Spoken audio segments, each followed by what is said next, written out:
oduu teenyaa jalqabaatiin naannoo magaalaa Adaamaatti lola cimaa gaggeeffamaa jiruun miseensonni raayyaa ittisa biyyaa 10 ol ajjeefamuu waraanni bilisummaa Oromoo beeksise. Gama biraatiin raayyaan ittisa biyyaa dhimmicha ilaalchisuun ibsa baaseen garee shororkeessaa shanee irratti tarkaanfii cimaa fudhachaa jirraa jechuun innis deebii laateera. Magaalaa guddoo lammaffaa naannoo Oromiyaa tan taate Adaamaa naannoo isii Bosatitti lolli cimaan gaggeeffamaa jira. Gabaasa bal'aa dhageessu. Oduu biraatiin Itoophiyaa fi Soomaaliyaan hojiirra oolmaa waliigaltee Ankaaraa irratti marii teeknikaa gaggeessuu eegalan. Mariin teeknikaa amma jalqabe kun erga muddee 12 isa jalqabaati. Marii kanarrattis gabaasa bal'aa dhageessu. Oduu itti aanuun tarbaa'iniin shanaffaan hidha haaromsaa anniisa maddisiisuu eegale. Oduun tun biyya Masriitiif mata dhukkubbii biraati. Isallee ni dhageessu. Oduu biraatiin hoogganaan TPLF Eertiraa waliin ta'ee Abiyyi waraanuudhaafi jedhame Dr. Dabratsiyoon Gabramikaa'el ministeerri muummee Abiyyi Ahmad hatattamaan waliigaltee Piriitooriyaa akka hojiirra oolchuu gaafate. Gama biraatiin haala amma jiruun waliigalteen Piriitooriyaa diigamaa jiras jedhan. Hoogganaan TPLF Dabratsiyoon Gabramikaa'el bal'inaan dhageessu. Oduu teenyaa xumuraatiin ibiddi bosona Gaalamaatti qabate xiyyeeffannoo addaa barbaadaa jedhame. AGM guyyaa tokko dura bosona Gaalamaatti raayyaan ittisa biyyaa ibidda erga qabsiisee ibiddi kun dhaamsuudhaaf rakkisaa ta'uu isin biraan gahee ture. Dhimmicha irrattis gabaasa bal'aa qabnaa. Akkam jirtu daawwattootaaf hordoftoota Finfinnee News. Oduuf odeeffannoo keenya guyyaa irraa tokko jennee jalqabneeti jirra. Odeeffannoo keenya ijoo isaa amma dhageessan guutuu isaa isin biraan geenya. Haga xumura sagantaa keenyaatti dhaggeeffachuun yaada qabdan gara koomentiitiin nuuf barreessaa. Viidiyoon keenya namoota hedduu biraa akka dhaqqabuuf immoo like, share, subscribe godhuun dagatinaa isiniin jenna. Kallattumaan gara gabaasa bal'aattiin isin qajeelcha. Oduu teenyaa jalqabaatiin naannoo magaalaa Adaamaatti lola cimaa gaggeeffamaa jiruun miseensonni raayyaa ittisa biyyaa 10 ol ajjeefamuu waraanni bilisummaa Oromoo beeksise. Gama biraatiin dhimmicha ilaalchisee raayyaan ittisa biyyaas ibsa baaseen garee shororkeessitoota shanee irratti tarkaanfii cimaan fudhatamaa jira jechuun deebii kenneera. Waggoottan torban darbee waraana ulfaataa keessa kan jirtu Oromiyaan ammallee waraanni jabaan qaama mootummaatii fi waboo gidduutti gaggeeffamuu itti fufeera. Lolli ija addunyaa jalaa dhokotee Oromiyaatti gaggeeffamaa jiru guyyaa guyyaatti lubbuu waraanotaa balleessuun cinaatti lubbuu namoota nagaa hedduu balleessuus itti fufeera. Lolli kun waggootaaf gaggeeffamaa turus erga mariin araaraa Taanzaaniyaatti gaggeeffamee fashalee booda hammaateera. Haaluma kanaan guyyoottan darbe kanaas naannoo magaalaa Adaamaa Bosot keessatti waraana cimaa adeemaa jiruun waboon injifannoo argachuu hime. Maddeen waraana bilisummaa Oromoo akka jedhanitti zoonii Harsadeetti gurraandhala 18 2025 baha Shaggar aanaa Bosot iddoo gaara Nyaara Guuraa fi ganda Tuqaa jedhamutti lola tureen miseensota raayyaa ittisa biyyaarraa yoo xiqqaate 12 ol akka du'anii fi 15 kan caalan immoo akka madaa'an maddeen oduu waraana bilisummaa Oromoo ibsaa jiru. Lolli hamaan raayyaa ittisa biyyaatii fi waboo gidduutti deemaa akka jiru kan himan maddeen oduu waboo kun lola gaggeeffamaa jiru kana raayyaan ittisa biyyaa injifatamee naannoo Bosot gadhiisaa akka jirus ibsaa jiru. Akkuma beekamu magaalaan Bosot Finfinnee irraa kiloomeetira 110 fagaattee argamti. Adaamaa irraa immoo kiloomeetira 30 qofa fagaattee kan argamtu yoo ta'u magaalattiin dhiyoo magaalota gurguddoo Oromiyaatii jechuudha.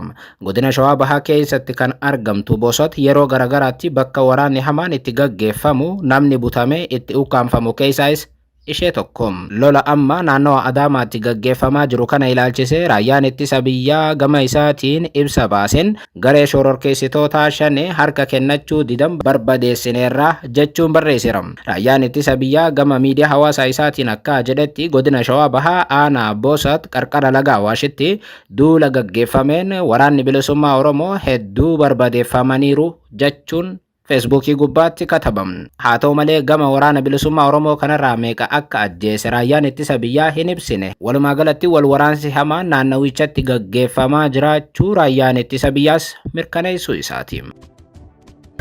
Oduu itti aanuun Itoophiyaa fi Soomaaliyaan hojiirra oolmaa waliigaltee Ankaaraa irratti marii teeknikaa gaggeessuu eegalan. Mariin kunis Itoophiyaa fi Soomaaliyaan muddee 12 erga araaramanii booda kan jalqabaatii jedhame. Itoophiyaa fi Soomaaliyaan waliigaltee Ankaaraa hojiirra oolchuudhaaf marii teeknikaa jalqabuu TRT'n gabaaseera. Jiila Soomaaliyaa marii kanarratti hirmaachuudhaaf Ankaaraa gala keessaa tokko kan ta'an Ministeerri Odeeffannoo Aadaaf Turizimii Soomaaliyaa Daawud Aweesis barreeffama gurraandhala 17/2025 fuula X isaanii irratti barreessaniin mariin kun waliigaltee Ankaaraa hojiirra oolchuudhaaf mala jiran qorachuudhaaf kan kaayyeeffatedha jedhan. Itti dabaluudhaanis Soomaaliyaan walhubannaa fi walkabajuu irratti hundaa'uun nagaa dagaagsuu, tumsa cimsuu, hariiroo dippiloomaasii ijaaruudhaaf kutannoo agarsiisuu akka itti fuftu ibsan. Mariin kun gaggeeffamaa kan jiru walga'ii Ministeerri Dhimma Alaa Itoophiyaa Geediyoon Ximootiyoosii fi itti aanaa Ministeera Dhimma Alaa Turkii gidduutti gurraandhala 6/2025 gaggeeffame hordofeeti.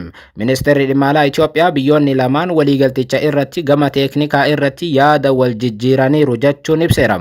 Itti dabaluudhaanis Geediyoon Ximootiyoos waliigalticha guutummaatti hojiirra oolchuudhaaf kutannoo Itoophiyaan qabdu ibsaniiru jechuun Turkiin waliigaltee kanaaf haala mijeessuu isheetiif galateeffateera.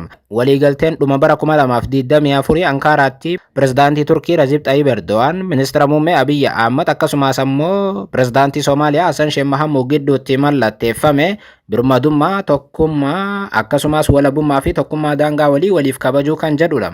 Waliigaltichi Itoophiyaan tokkummaa daangaa Soomaaliyaa kabajuun ulaa galaanaa akka argattu ni mirkaneessa. Waliigaltichi Itoophiyaan ulaa galaanaa akka argattuuf marii teeknikaa ji'oota 4f murtaa'e kaa'a. Itoophiyaa fi Soomaaliyaan aangoo birmadummaa Soomaaliyaa jalatti sochii daldala waloo fayyadu xumuruudhaaf walitti dhufeenyaan hojjechuuf waliigalanii turan. Waliigalteen kun kan godhame jalqaba bara 2024 ammajjiin tokko akkuma seeneen Itoophiyaa fi Somaaliilaand gidduutti waliigalteen ulaa galaanaa mallatteeffamuu hordofe Itoophiyaa fi Soomaaliyaa gidduutti waldhibdeen uumamuu hordofeeti. Soomaaliyaan waliigalteen Itoophiyaa fi Somaaliilaand gidduutti mallatteeffame birmadummaa koo sarba jechuun Itoophiyaa dura dhaabbattee barri 2024 Itoophiyaa fi Soomaaliyaadhaaf kan waldhibdee ture. Waliigaltee Ankaaraa hordofuun Hassan Sheikh Mohamud ammajjii 11/2025 gara Itoophiyaatti imalanii ministeera muummee Abiy Ahmad waliin mari'atanii turan. Akkaataa itti dippiloomaasii isaanii karaatti citee deebisuu danda'an irrattis dubbatanii turan. Oduu biraatiin Tarbaayiniin shanaffaa hidha haaromsaa anniisa maddisiisuu eegale. Tarbaayinoota yaalii humna maddisiisuu dura milkaa'inaan xumuranii hojii ijoo isaaniitti seenuudhaaf qophii ta'an keessaa tokko tarbaa'inni shanaffaan yaalii isaa xumuree humna anniisaa maddisiisuu eegaluun ibsameera. Tarbaayiniin kun dandeettii humna maddisiisuu qabatamaan amma jiru hanga meeggaawatii 401.26 maddisiisaa jira. Tarbaayinoota 11 copha bishaanii hunda gara anniisaatti jijjiiruun humna meeggaawatii 400 maddisiisan keessaa inni ammaa kun tarbaayinii shanaffaa ta'uun ibsameera. Dabalataanis tarbaayiniin ja'affaa yaalii hojiitti galchuu marsaadhuma taasifamaa jiraachuu kan ere waajjirri qindeessaa hidha haaromsaa. Tarbaayiniin kun dhiyeenyatti adeemsa yaalii keessa darbee anniisa maddisiisu akka eegalu beeksiseera. Hagayyaa 2024 keessa ministeerri muummee Abiy Ahmad tarbaayinoota hidha haaromsaa sadaffaa fi afuraffaa hojii eegalchiisuun isaanii ni yaadatama. Sirna hojii eegalchiisuu kanarratti tarbaayinoonni dabalataa 3 baatii 4 booda anniisa maddisiisuu akka eegalan ibsanii turan. Bara 2016 akka lakkoofsa Itoophiyaatti humni elektirikii dhibbeentaan 17 hidha haaromsaarraa akka madde humni elektirikii Itoophiyaa beeksisee ture. Itoophiyaan guyyaarraa gara guyyaatti tarbaayinoota hojii eegalchiisuu kana Masriin dura dhaabbachaa turteetti. Keessumaa tarbaayiniin shanaffaan akka hojii hin eegalle Masriin akeekkachiiftee turte. Kunis amma hojii eegaluu isaati. Masriin haga mana maree nageenyaa dhaabbata mootummoota gamtoomaniitti xalayaa barreessuun hidhi haaromsaa tarbaayiniin shanaffaan hojii akka hin eegalle jechuun akeekkachiiftee turte ta'uu baannaan tarkaanfiin fudhadhaa jechuun Itoophiyaa doorsisuun kan yaadatamudha. Oduu biraatiin hoogganaan TPLF Eertiraa waliin ta'ee Abiyyi waraanuu fi jedhame Dr. Dabratsiyoon Gabramikaa'el ministeerri muummee Abiyyi hatattamaan waliigaltee Piriitooriyaa akka hojiirra oolchuu gaafate. Gama biraatiin Dabratsiyoon haala amma jiruun garuu waliigalteen Piriitooriyaa diigamaa jiras jedhan. Dabratsiyoon Gabramikaa'el akeekkachiisa kana kan laate dhalachuu TPLF kaleessa kabajamaa ture irrattidha. Siyaasa Itoophiyaa keessatti umrii dheeraa kan qabu dhaabni siyaasaa qawweetti amanu wayyaa wayyaaneen yookaan TPLF guyyaa kaleessaa waggaa 50ffaa guutuu isaa ilaalchisuun naannoo Tigraay bakkoota hedduutti kabajataa jira. Waltajjii kaleessa gaggeeffame irratti argamuun haasawa kan godhan hoogganaan wayyaanee Dabratsiyoon Gabramikaa'el waliigalteen Piriitooriyaa tasuma hojii irra hin oolle jedhan. Dabratsiyoon itti dabaluun weerartoonni lafa Tigraay keessaa hin baane lafti Tigraay tan heera biyyattii gubbaa jirtu ammallee weeraramteetti jedhan. Duguugaa sanyii uummata Tigraay irratti raawwatameef adeemsi itti gaafatamummaa mirkaneessuu adeemsifamuu hin eegalamne kan jedhan Dabratsiyoon Gabramikaa'el mariin siyaasaa wayyaanee fi mootummaa Itoophiyaa gidduutti haga ammaatti hin eegalamnes jedhan. Hojiin naannicha deebisanii ijaaruu sirnaan hin eegalamne naannoon Tigraay rakkoo keessa jirti uummannis rakkachaa jira jedhan. Kana malees TPLF mallatteessituu yookaan marii mootummaa federaalaa waliin godhame tan mallatteessite isii turte kan jedhan Dabratsiyoon Gabramikaa'el amma garuu TPLF seera qabeessummaan isaa haala nama gaddisiisuun hin deebine jedhan. Haala kana hordofee murteewwan falmii hin barbaachifneetti geessan hedduun darbaa jiru kan jedhan Dabratsiyoon Gabramikaa'el wanti amma TPLF keessatti ta'aa jiru waliigaltee Piriitooriyaa balaadhaaf saaxilaa jiras jedhan. Dr. Dabratsiyoon kaleessa istaadiyeemii Tigraayitti haasawaa taasisaniin mootummaan Itoophiyaa waliigaltee nagaa hojiirra akka oolchu waamicha dhiyeessan. Ministeerri muummee Abiy Ahmad hatattamaan waliigaltee Piriitooriyaa hojiirra oolchuu qaba kan jedhan Dabratsiyoon Gabramikaa'el mootummaan Itoophiyaa kan federaalaa dhimmi Tigraay bu'uura waliigaltee Piriitooriyaa qofaan furmaata argata jedhee amanuun waliigaltee mallatteesse amanamummaadhaan akka hojiirra oolchuu akkasumas ammoo marii siyaasaatiif akka qophaa'u waamicha ni goona jechuun Abiy gaafatan. Oduu teenya xumuraatiin ibiddi bosona Gaalamaatti qabatee xiyyeeffannaa addaa barbaadaa jedhame. AGM guyyaa tokko dura oduu isin biraan gahee tureen qaamonni nageenyaa bosona Gaalamaatti ibidda qabsiisuu gabaafnee turre. Odeeffannoo arra baheen immoo bosonni Gaalamaa erga gubachuu eegalee torbaan tokko ol ta'uun ibsameera. Yeroo ammaa kanas aarri bosonichaa samii asallaa dukkaneessuun himameera. Bakkaawwan tokko tokkotti humna hawaasaatiin dhaamsuudhaaf yaaliin taasifamus akka yaadametti milkeessuun hin danda'amne jedhame. Bosonni kun lafti bal'aa fi haalli teessuma lafaa waan mijataa hin taaneef humna namaatiin to'achuun rakkisaa akka ta'e gabaafameera.